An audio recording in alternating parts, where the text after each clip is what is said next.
बिस्मिल्लाहिर्रहमानिर्रहीम। Hope all of you will be fine and the best of your health. आज का हमारा lecture organisation behaviour के एक और थ्योरेटिकल टॉपिक के ऊपर है और आज के लेक्चर के अंदर जो हमारा टॉपिक होगा वो परसेप्शन एंड डिसीजन मेकिंग होगा। परसेप्शन और डिसीजन मेकिंग को हम ना सिर्फ एक इंडिविजुअल की लाइफ के अंदर बल्कि ऑर्गेनाइजेशनल लाइफ के अंदर भी इन दोनों चीज़ों की इंपॉर्टेंस को देखेंगे, इन दोनों चीज़ों को मुकम्मल तौर पे समझने की कोशिश करेंगे, क्योंकि ये बहुत इंपॉर्टेंट दोनों कंसेप्ट हैं। हम जो ह्यूमन बीइंग्स हैं वो सबसे पहले जो मेजॉरिटी अपनी लाइफ में गलती करते हैं वो ये करते हैं कि जब हमारा किसी से फर्स्ट इंटरेक्शन होता है, चाहे वो एक फ़र्स्ट फॉर्मल इंटरेक्शन हो या ना हो, मीन्स कि वो एक सरसरी सा इंटरेक्शन हो, हम किसी चीज़ को जब देखते हैं या किसी चीज़ वो चीज़ हमारे पास से गुजरती है या किसी चीज़ के मतलब हमें कोई शख्स बताता भी है, इवन हम फ़ौरन उसके मतलब कुछ ना कुछ सोचना शुरू कर देते हैं। हम कुछ ना कुछ उस चीज़ को मीनिंग अलॉट करते हैं, हम कुछ ना कुछ थॉट्स अपनी एलोकेट करते हैं उस चीज़ के मतलब। और यही जो मीनिंग पहनाने का अमल है किसी भी चीज़ को, इस चीज़ को परसेप्शन कहते हैं। For example, if I have this remote here, तो जब मैंने इसको दूर से देखा तो मैंने दूर से देखते बता दिया कि शायद ये रिमोट प्लास्टिक का बना होगा। Even I didn't touch at that particular moment, लेकिन हमारी पास्ट एक्सपीरियंस, हमारा नॉलेज, हमारी जो विजन है या हमारी जो यू कैन से के सेंसेस हैं, वो हमें गाइड करती हैं कि अच्छा यार शायद ये रिमोट प्लास्टिक का होगा। तो मैंने जो इस रिमोट को देखते हुए, इसको टच किए बगैर जो एक मीनिंग पहनाया इस रिमोट को, that was my perception about this remote. कोई शख्स अगर ऊंचा बोल रहा होता है तो हम उसकी पर्सनैलिटी को नहीं जानते, लेकिन हम सिंपली उसको कैटेगराइज कर देते हैं कि शायद ये that will be a rude person, जबकि ये ज़रूरी नहीं है। हो सकता है वो किसी रीज़न की वजह से या किसी एक सर्टन एलिमेंट की वजह से ऊंचा बोल रहा हो, या उसकी नॉर्मल हैबिट के अंदर इस तरह का ऊंचा बोलना शामिल ना हो, but we simply categorize him or her as a rude person, क्योंकि हम फ़ौरन परसेप्शन कायम कर लेते हैं। तो किसी के मुतल्लिक भी किसी इतनी जल्दी परसीव नहीं करना चाहिए जब तक आपको उसकी मुतल्लिक मुकम्मल रियलिटी पता ना चल जाए। तो सबसे पहले हम परसेप्शन को डिफाइन कर लेते हैं। Perception is a process of defining और giving meaning to the things, events और एनीथिंग। किसी भी चीज़ को, किसी भी शख्स को, किसी भी इवेंट को जब हम मीनिंग पहनाते हैं अपने तजर्बे की बेस पे, अपने नॉलेज की बेस पे, उसको किसी ना किसी तरह की इंफॉर्मेशन के साथ टैग करते हैं, इस प्रोसेस को परसेप्शन बिल्डिंग कहा जाता है। परसेप्शन के ऊपर कुछ फैक्टर्स असरअंदाज होते हैं। कुछ फैक्टर्स इस तरह के होते हैं जो परसेप्शंस को चेंज कर देते हैं। एक ही तरह के परसेप्शन डिफरेंट उन फैक्टर्स की वजह से डिफरेंट हो जाती है। वो कुछ तरह के फैक्टर्स होते हैं, वो 3 तरह के फैक्टर्स हो सकते हैं। नंबर 1 जो फैक्टर्स हो सकते हैं वो कॉन्टेक्चुअल फैक्टर्स हो सकते हैं। सिचुएशन में कुछ फैक्टर्स इस तरह के होते हैं। नंबर 2, जिस पर्सन ने परसीव करना है, लेट्स सपोज अगर मैंने परसीव करना है तो परसीवर की कुछ करेक्टरिस्टिक्स हो सकती हैं, कुछ मेरी खसूसियात, कुछ मेरी ट्रेड्स हो सकती हैं जिसकी वजह से परसेप्शन पे फ़र्क पड़ सकता है। एंड नंबर 3 इस टारगेट करेक्टरिस्टिक्स, जिस चीज़ को परसीव किया जा रहा है उसकी कुछ करेक्टरिस्टिक्स इस तरह की हो सकती हैं जिसकी वजह से परसेप्शन पे फ़र्क पड़ सकता है। तो 3 तरह के फैक्टर्स हैं जो नॉर्मली परसेप्शन पे असरअंदाज होते हैं। कौन कौन से? कॉन्टेक्चुअल या सिचुएशनल, नंबर 2 परसीवर करेक्टरिस्टिक्स, और नंबर 3 इज टारगेट करेक्टरिस्टिक्स। जिस चीज़ को परसीव किया जाना है उसके अंदर कुछ खसूसियात या उसकी कुछ ट्रेड्स की वजह से परसेप्शन असरअंदाज हो सकती है। सबसे पहले बात कर लेते हैं एक कॉन्टेक्चुअल फैक्टर्स की। कॉन्टेक्चुअल फैक्टर्स किस तरह से अपना रोल प्ले करते हैं। अभी हम पिछले जो लेक्चर एक ले रहे थे जिसमें हम मूड एंड इमोशंस की बात कर रहे थे, तो उसमें हम बात कर रहे थे जब विंटर सीजन हो या जब रेनी वेदर हो तो उस वक्त हमारा मूड जनरली अच्छा होता है और उस वक्त हम बहुत सी चीज़ों को इग्नोर कर देते हैं, बहुत सी चीज़ों को गलत मैनी नहीं पहनाते, हम चीज़ों को लाइट लेते हैं, हम इतना ज़्यादा उसको इंटेंस नहीं लेते, ठीक है ना। लेट्स सपोज कि अगर किसी ने आप यूनिवर्सिटी जाते हैं, आपने पार्किंग की है और किसी ने आपकी कार के पीछे बिल्कुल डबल पार्किंग कर दी और आप उसको अपनी कार को वहाँ से बाहर निकाल नहीं सकते, और एक नॉर्मल हॉट वेदर है और आप क्या नाम है बहुत ज़्यादा गर्मी में है उस वक्त, और आप बहुत बुरा भला कहेंगे उस शख्स को, बहुत नेगेटिव परसेप्शन उसके मतलब कायम कर लेंगे, और अगर वो आएगा तो शायद आपका रवैया अब्यूसिव हो जाए उसके साथ। So there is a chance कि आप बहुत बुरा रिएक्ट करेंगे। लेकिन अगर यही विंटर सीजन हो, रेनी टाइप वेदर हो, तो आप उस तरह की मिस्टेक को बाज़ का दरगुजर भी कर सकते हैं। आप कहते हैं यार अच्छा गलती होगी होगी, उसको पता नहीं चला होगा, ठीक है ना, और या जगह कम होगी, कोई भी आप बहाना बना के उसकी उस मिस्टेक को थोड़ा सा लेस इंटेंसिफाई करके अपने मूड को और अपने परसेप्शन को पॉजिटिव रखते हैं। तो मीन्स के बाज़ का हमारी सिचुएशन में ऐसी चीज़ें होती हैं जो हमारी परसेप्शन को चेंज कर सकती हैं। तो एक और थोड़ा सा एग्जांपल ले लेते हैं। लेट्स सपोज के आप आप क्लासरूम में बैठे हुए हैं और क्लासरूम में बैठ के आप अननेसेसरी क्वेश्चंस करते जा रहे हैं अपने टीचर से, जिसकी वजह से लेक्चर ड्रैग होता जा रहा है। तो दोस्त आप इसमें शुगर मेला लगाते हैं और तो दोस्त आपको कहता है यार मैं तुझे बहुत मारूंगा, ठीक है ना।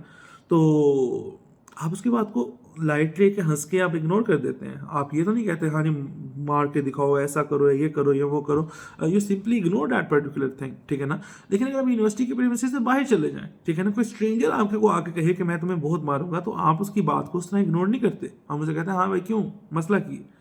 हम उससे आगे कन्फ्रंटेशन की तरफ जाते हैं ना, एजिटेशन की तरफ जाते हैं, क्योंकि अब कॉन्टेक्स्ट बदल गया, अल्फाज वही थे, अल्फाज सेम रहे हैं, कॉन्टेक्स्ट चेंज होने की वजह से हमारी जो परसेप्शन है उन अल्फाज को लेके वो बदल जाती है।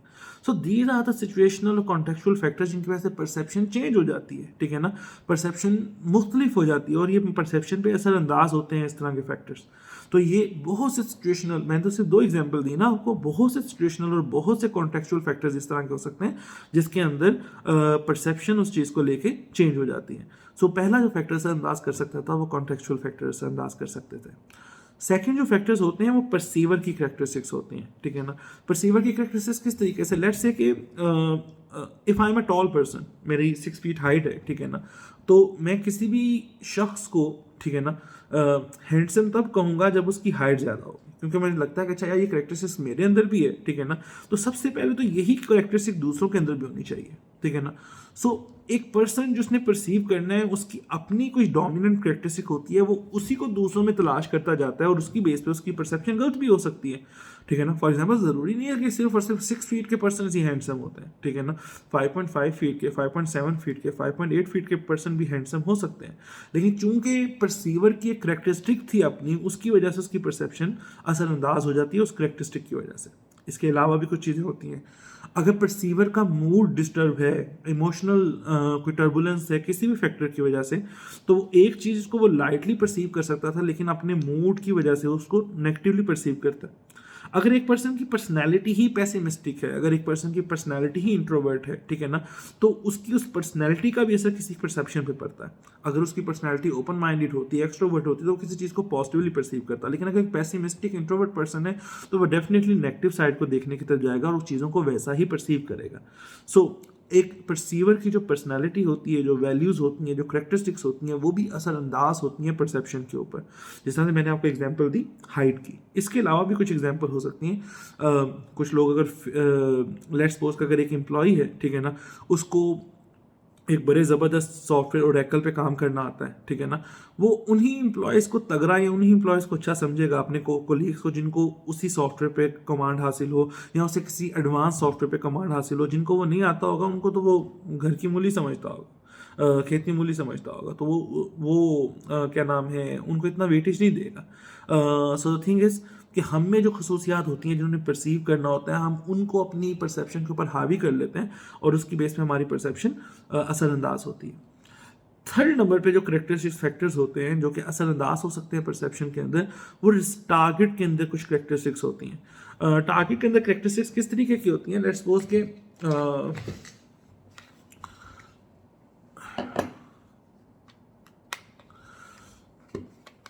लेट्स सपोज कि ये हमारे पास 3 इंडिविजुअल्स खड़े हैं, ठीक है ना।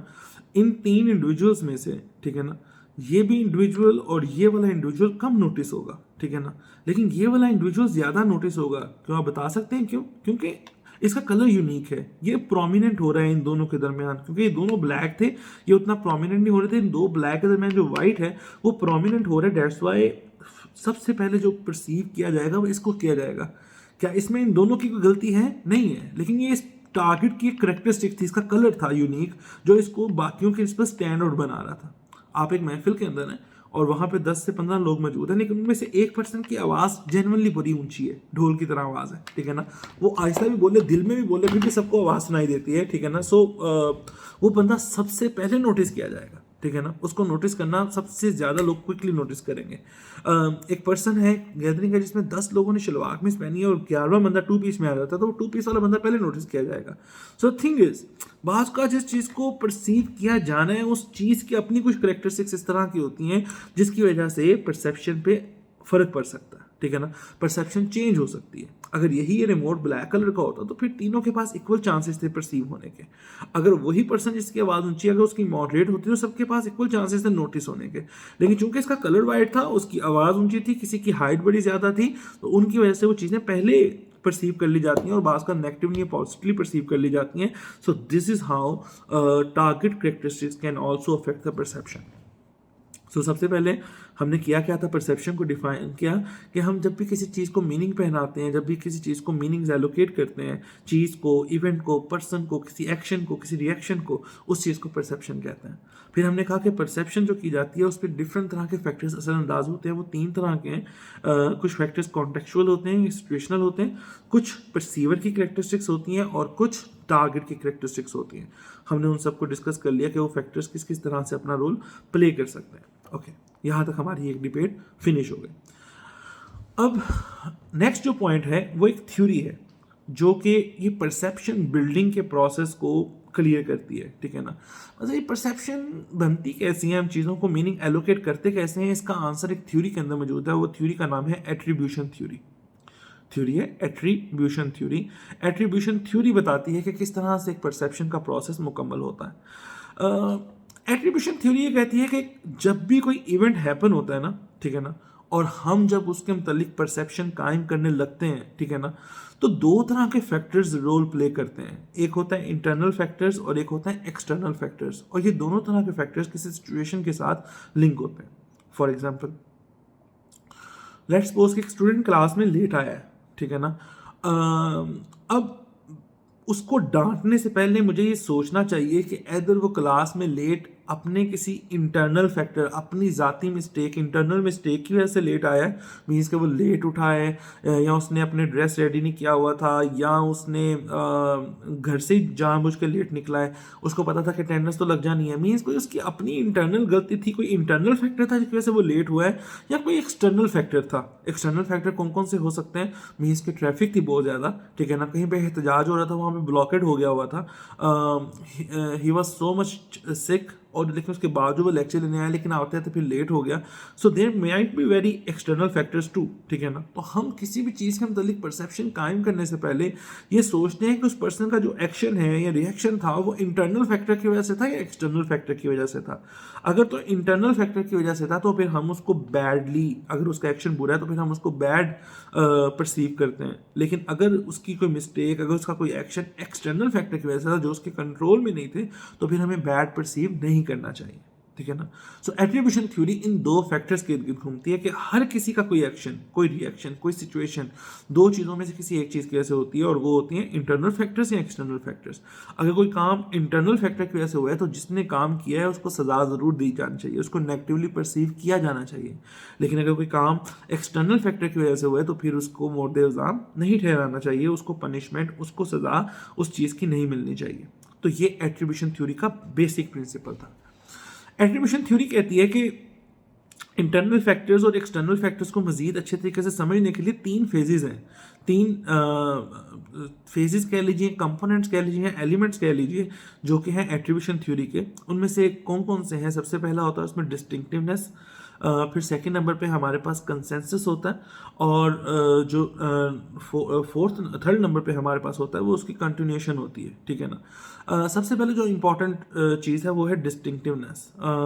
डिस्टिंक्टिवनेस का मतलब ये है कि एक पर्सन, सॉरी, एक कंसेंसस था और एक कंसिस्टेंसी था। जो थर्ड ऑप्शन होती है वो कंसिस्टेंसी होती है। डिस्टिंक्टिवनेस का मतलब ये है कि एक पर्सन क्लास में लेट आया है, ठीक है ना, तो क्या वो हर मर्तबा क्लास में लेट आता है, ठीक है ना। अगर उसका या आप सिंपली ये देख लीजिए कि अगर एक पर्सन क्लास में लेट आया है तो क्या नाम है, वो जो हर जगह पे जाता है तो क्या हर जगह पे लेट जाता है। फॉर एग्जांपल, अगर वो किसी मीटिंग में जा रहा है तब भी वो लेट गया है, अगर उसके फैमिली में कोई फंक्शन था तब भी कोई लेट गया है, अगर क्या नाम है उसमें क्या नाम है, यू कैन से के किसी गैदरिंग में जाना था, अपने दोस्तों के साथ कोई प्लान था, वहाँ पे भी वो लेट गया है, ठीक है ना। सो इट मीन्स कि अगर तो डिले होना हर एक इवेंट में शामिल है तो इसका ये एक्शन डिस्टिंक्टिव नहीं था, ठीक है ना, ये उसका एक्शन डिस्टिंक्टिव नहीं है, ये वो आदतन ही हर जगह लेट होता है, मीन्स ये उसके इंटरनल फैक्टर की वजह से ये डिले था. So a teacher can perceive that student as a bad student, as a bad non punctual student, ठीक है ना, क्योंकि ये काम उसके इंटरनल फैक्टर की वजह से था. दोबारा समझिएगा, 3 कंपोनेंट्स होते हैं, डिस्टिंक्टिवनेस, कंसेंसस एंड कंसिस्टेंसी, ठीक है ना. डिस्टिंक्टिवनेस क्या कहता है? डिस्टिंक्टिवनेस ये कहता है कि ये देखा जाए कि जिस पर्सन को आप परसीव करने लगे उसके जिस एक्शन को, क्या वो एक्शन डिस्टिंक्टिव है या नहीं. अगर तो वो एक्शन डिस्टिंक्टिव है, मीन्स कि बाकी उसके तमाम मिलते जुलते एक्शन से डिफरेंट है, तो उसका मतलब है कि किसी एक्सटर्नल फैक्टर की वजह से हुआ था, वो हैबिचुअल लेट नहीं होता. लेकिन अगर डिस्टिंक्टिव नहीं है, ठीक है ना, मतलब हर जगह ही वो लेट होता है, क्लास में लेट आता है, मीटिंग में लेट आता है, स्पोर्ट्स पार्टिसिपेशन लेट करता है, फ्रेंड्स की गैदरिंग में लेट जाता है, फैमिली के फंक्शन में लेट जाता है, घर लेट जाता है, ठीक है ना. सो अगर तो इस तरह का सिचुएशन है, मतलब कि उसके एक्शन में डिस्टिंक्टिवनेस नहीं है, it is due to internal lapses, internal flaws, that person can be categorised as negative non punctual person. लेकिन अगर उसके एक्शन में डिस्टिंक्टिवनेस है, मतलब वो सिर्फ क्लास में लेट आया लेकिन वो बाकी हर जगह पे टाइम पे आता था, ठीक है ना, तो इसका मतलब है कोई एक्सटर्नल फैक्टर उसकी उस चीज को हर्डल डाल रहा है, ठीक है ना. वो हो सकता है कि उसकी वैन लेट आती हो सकता है उसके घर से डिस्टेंस इतना ज्यादा हो कि टाइम पे पहुंचना मुमकिन ना हो सकता है कि क्या नाम है उसको हमेशा कोई ना कोई इस तरह के नॉन प्लान फैक्टर्स का सामना करना पड़ जाता हो. तो मीन्स का अगर डिस्टिंक्टिवनेस ना हो तो देयर आर चांसेस कि जो मिस्टेक वो कर रहा है वो एक्सटर्नल फैक्टर की वजह से है, लिहाजा उसको बैड परसीव नहीं करना चाहिए. So this was the concept of distinctiveness के मुख्तलिफ होना रवैये का एक से जैसी मिलती जुलती सिचुएशंस के अंदर. The second thing is consensus. Consensus ये कहते हैं कि लेट्स सपोज कि अगर 3 स्टूडेंट्स मॉडल टाउन से आते थे, ठीक है ना, 3 स्टूडेंट मॉडल टाउन से आते हैं और एक पर्टिकुलर डे में वो तीनों लेट आए हैं, ठीक है ना. वो इकट्ठे नहीं आते थे, आते अलग अलग थे, अपनी कोई कन्वीनियंस पे आता था, कोई वैन पे आता था, कोई कार पे आता था, लेकिन एक दिन ऐसा है कि वो तीनों लेट हो गए. सो जब वो तीनों लेट हुए क्लास में से, तो एदर डैट इज तो अगर वो तीनों इकट्ठे लेट हुए तो मतलब उनके एक्शन के अंदर एक कंसेंसस मौजूद है. अगर वो तीनों लेट हुए मतलब कि वो इंटरनल फैक्टर की वजह से नहीं है, कोई फैक्टर एक्सटर्नली ऐसा था जिसके से तमाम लोग जो मॉडर्न से आ रहे थे वो लेट हैं. हो सकता है उस एरिया में ट्रैफिक जैम हो, ठीक है ना. लेट्स सपोज एक और चीज़ देख लेते हैं. एक ऑर्गेनाइजेशन के 3 एम्प्लॉयज़ है, ठीक है ना, और तीनों एम्प्लॉयज़ डिफरेंट डिपार्टमेंट में काम करते हैं, ठीक है ना, लेकिन एक टास्क दिया गया था तीनों को और तीनों को डेडलाइन दी गई थी, लेकिन पावर ब्लॉकेज की वजह से तीनों लोग अपना वो टास्क कंप्लीट नहीं कर पाए, ठीक है ना. इट मीन्स कि उनके एक्शंस में कंसेंसस है. जब मल्टीपल पीपल के एक्शंस में कंसेंसस पाया जाता है तो हम कहते हैं कि उनकी जो मिस्टेक है, उनका जो एक्शन है वो एक्सटर्नल फैक्टर की वजह से था, वो इंटरनल फैक्टर की वजह से नहीं था. क्योंकि इंटरनल फैक्टर की वजह से हो तो एक शख्स का एक्शन दूसरे शख्स के एक्शन से डिफरेंट होना चाहिए. एक पर्सन को पहुंच जाना चाहिए और बाकी 2 को नहीं पहुंचना चाहिए, बाकी 2 को पहुंच जाना चाहिए, एक पर्सन को नहीं पहुंचना चाहिए. तो अगर मल्टीपल पीपल के एक्शंस के अंदर कंसेंसस हो तो हम उसकी वजह से कहते हैं कि यार ये जो कंसेंसस है ना, ये इसके किसी एक्सटर्नल फैक्टर की वजह से, फिर कि मतलब अगर लेट हुआ तो ट्रैफिक की जैम होगी इसलिए तीनों लेट हैं. लेकिन अगर कंसेंसस ना हो कि सिर्फ एक गलती करे और बाकी 2 गलती ना करें, तो हम कहेंगे नहीं यार इस पर्सन की पर्सनैलिटी रॉन्ग है, इस पर्सन को नेगेटिवली परसीव किया जा सकता है क्योंकि ये लेट इंटरनल फैक्टर की वजह से हुआ. सो this is called the second component of attribution theory which is consensus. The third component is consistency. जो कंसिस्टेंसी होती है वो ये कहती है कि क्या ये हमेशा क्लास में लेट आता है पर्सन, या ये हमेशा डेडलाइन मिस कर देता है अपने टास्क की, या ये हमेशा वायलेट करता है एसओपीज को, ठीक है ना. अगर तो कंसिस्टेंसी है किसी के एक्शंस के अंदर, मतलब कि वो एक 5 से 5 वीक हो गए हैं, वो हर वीक के अंदर अपनी अटेंडेंस मार्क नहीं कर रहा, वो लेट हो रहा है, ठीक है ना कोई प्रॉब्लम हो रही है, तो मतलब कि उसके किसी इंटरनल फैक्टर की वजह से, क्योंकि एक्सटर्नल फैक्टर एक मरतबा हो जाएगा, 2 मरतबा हो जाएगा, लेकिन वो इतनी मरतबा ज़्यादा तो रिपीट नहीं होता. और अगर वो रिपीट हो भी रहा है तो इसमें उस पर्सन की गलती है कि वो इस एक्सटर्नल फैक्टर को अच्छे तरीके से मैनेज क्यों नहीं कर रहा. So third thing is consistency. अगर तो किसी के एक्शंस में कंसिस्टेंसी पाई जाए, मतलब वो बार बार लेट हो रहा है, बार डेडलाइन की वायलेशन कर रहा है, बार अपने कोवर्कर से लड़ाई कर रहा है, बार बुलिंग कर रहा है, ठीक है ना, कंसिस्टेंटली वो काम ये कर रहा है, तो इसका मतलब है कि ये आदत, ये वाले फ्लॉज उसके किसी ना किसी इंटरनल फैक्टर की वजह से हैं, उसकी वजह से हम उसको नेगेटिव परसीव कर सकते हैं. लेकिन अगर वो सिर्फ एक दिन लेट हुआ है और बाकी 5 दिन रेगुलर है, फिर अगले हफ्ते फिर दोबारा 1 या 2 दिन लेट हुआ है लेकिन बाकी दिन रेगुलर है, ठीक है ना, तो हम देखेंगे उसके एक्शन में कंसिस्टेंसी नहीं है. तो ये हो सकता है कि जिस दिन लेट हो रहा है वो किसी एक्सटर्नल फैक्टर की वजह से हो रहा है, लिहाजा हम उसको नेगेटिवली परसीव नहीं करते. So this was attribution theory. ये एट्रीब्यूशन थ्योरी हमें इस चीज़ को समझने में हेल्प करती है कि कब हम किसी चीज़ को नेगेटिवली परसीव करें और कब हम किसी चीज़ को पॉजिटिवली परसीव करें, ठीक है ना। जब हम नेगेटिवली परसीव करना चाहते हैं तब करें जब कोई काम किसी के इंटरनल फैक्टर की वजह से हुआ है, जब पॉजिटिवली करना चाहते हैं तो तब करें जब वो काम किसी एक्सटर्नल फैक्टर की वजह से हुआ, क्योंकि वो उसके कंट्रोल में नहीं होते। Attribution theory is a tough thing, लेकिन मैंने उसको सिंपल वे में समझाने की कोशिश की है। होप कि आपने अंडरस्टैंड कर लिया होगा। उनके तीनों कंपोनेंट्स को भी रिपीट कर देता हूँ। डिस्टिंक्टिवनेस को सबसे पहले, डिस्टिंक्टिवनेस ये होती है कि एक पर्सन का जो एक्शन है क्या वो मिलते जुलते सर्कमस्टांसेस में डिफरेंट है कि नहीं है। क्या अगर लेट क्लास में आया तो बाकी जो उसकी गैदरिंग है वहाँ भी लेट जाता है कि नहीं जाता। अगर जाता है लेट तो मतलब कि डिस्टिंक्टिवनेस मौजूद नहीं है, लेकिन अगर नहीं जाता तो मतलब ये सर्टेन एक्शन में उसकी डिस्टिंक्टिवनेस मौजूद है। उसकी वजह से हम कहते हैं कि जनाब ये जहाँ मुझे सिर्फ क्लास में ही लेट आया, ठीक है, बाकी हर जगह पर टाइम पर पहुँच जाता है। कमिंग टू अस कंसेंसस, जब एक जैसी मिस्टेक बहुत ज़्यादा लोग इकट्ठे करते हैं, बात का ऐसा होता है ना क्लास के अंदर हम कहते हैं कि जब क्विज ना आता हो कुछ लोगों को, वो सबको कहते हैं जनाब आप सब ने हाथ करना कर देना, हमें नहीं आता। क्योंकि हम सब हाथ करा कर देंगे तो शायद टीचर कहे कि अच्छा यार ठीक है ये मुश्किल था, मैं नहीं लेता क्विज, ठीक है ना, समथिंग लाइक दैट। लेकिन अगर कुछ ने ना खड़ा किया और कुछ ने खड़ा कर दिया हाथ, तो इसका मतलब है कि हम फंसे जाएंगे, ठीक है ना। तो जब कंसेंसस होता है एक्शन के अंदर तो फिर बचने के चांसेस ज़्यादा होते हैं, फिर पॉजिटिवली परसीव किया जा सकता है। लेकिन अगर कंसेंसस ना हो तो फिर नेगेटिवली परसीव किया जाता है। And the final thing was consistency. जब कंसिस्टेंटली आप एक एक्ट करें तो मतलब वो एक्सटर्नल फैक्टर की वजह से नहीं है, वो इंटरनल फैक्टर की वजह से। अगर नेगेटिव चीज़ है तो बैड परसीव किया जाना चाहिए। सो ये तमाम चीज़ें थी रिगार्डिंग एट्रीब्यूशन थ्योरी। तो अभी तक हमने परसेप्शन को डिफाइन कर लिया, हमने वो देख लिए फैक्टर्स जो परसेप्शन पे असरअंदाज होते हैं, फिर हमने देख लिया कि एट्रीब्यूशन थ्योरी क्या होती है, उसमें इंटरनल और एक्सटर्नल फैक्टर्स को अंडरस्टैंड कर लिया, और फाइनली हमने 3 कंपोनेंट जो एट्रीब्यूशन थ्योरी के होते हैं, डिस्टिंक्टिवनेस, कंसेंसस और कंसिस्टेंसी, उन तीनों को मुकम्मल तौर पर अंडरस्टैंड कर लिया। तो ये काम अभी तक कर चुके हैं। जो नेक्स्ट चीज़ है वो है परसेप्शन एरर्स, ठीक है ना। हम चाहे एट्रीब्यूशन थ्योरी को फॉलो भी कर लें तो उसके बावजूद कुछ एरर्स हमेशा रह जाते हैं हमारी परसेप्शन के अंदर। कुछ मिस्टेक्स हम कर जाते हैं अपनी परसेप्शन के अंदर। वो एरर्स कौन कौन से हैं उनको डिस्कस करना ज़रूरी है। उनमें सबसे पहला जो सबसे इम्पॉर्टेंट एरर है वो है सेल्फ सर्विस बायस।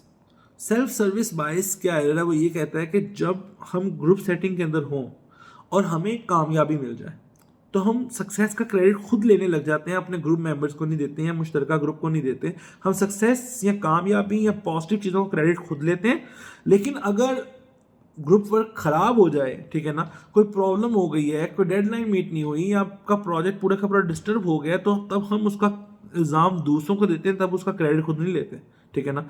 इसे कहते हैं सेल्फ सर्विस बायस, कि जीत का, पॉजिटिव चीज़ का क्रेडिट खुद लेना और नेगेटिव चीज़ों का और लेट्स से लॉस का या किसी तरह की डिस्ट्रक्शन का क्रेडिट दूसरों को देना, ठीक है ना, उसका इल्ज़ाम दूसरों पे लगा देना, इसे सेल्फ सर्विस बायस कहते हैं। अगर आपकी परसेप्शन सेल्फ सर्विस बायस की वजह से डिस्टर्ब हो रही है तो ये एक बहुत बड़ा परसेप्शन एरर है, ठीक है ना। ये एरर नहीं होना चाहिए।